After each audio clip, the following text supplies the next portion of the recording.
होलाष्टक फाल्गुन मास के शुक्ल पक्ष की अष्टमी से लेकर होलिका दहन तक के 8 दिनों को कहा जाता है।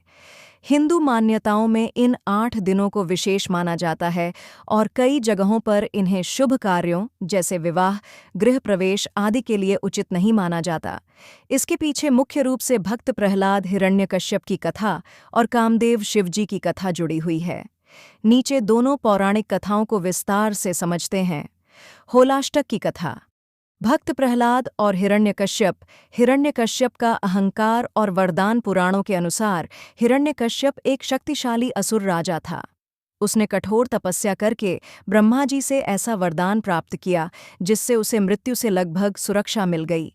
उसे यह वर मिला कि न दिन में मरेगा, न रात में, न घर के अंदर, न बाहर, न मनुष्य से, न पशु से, न किसी अस्त्र शस्त्र से, न भूमि पर, न आकाश में। इस वरदान के बाद वह अत्यंत अहंकारी हो गया और स्वयं को भगवान घोषित कर दिया।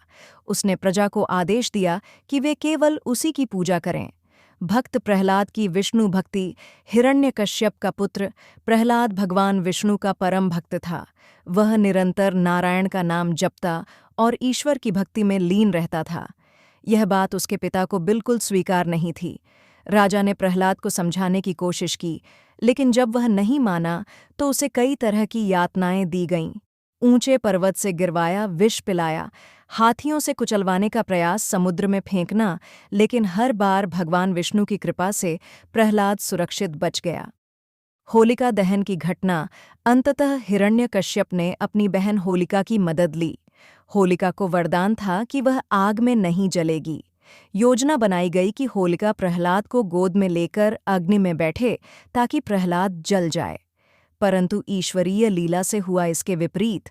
प्रहलाद भगवान की भक्ति के कारण सुरक्षित रहे। होलिका का अहंकार नष्ट हुआ और वह अग्नि में भस्म हो गई।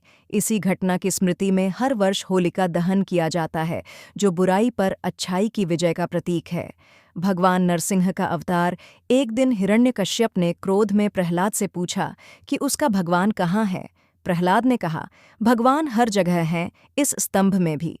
राजा ने स्तंभ पर प्रहार किया और उसी समय भगवान विष्णु नरसिंह, आधा मनुष्य आधा सिंह रूप में प्रकट हुए।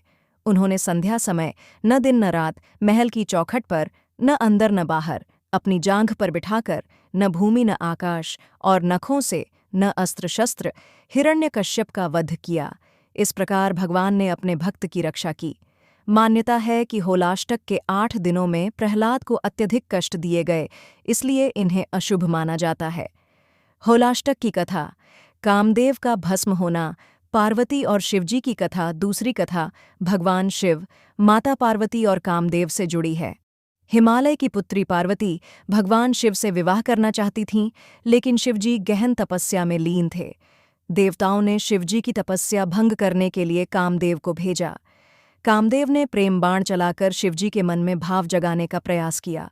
शिवजी का क्रोध और तीसरी आंख तपस्या भंग होने पर भगवान शिव क्रोधित हो गए और उन्होंने अपनी तीसरी आंख खोल दी।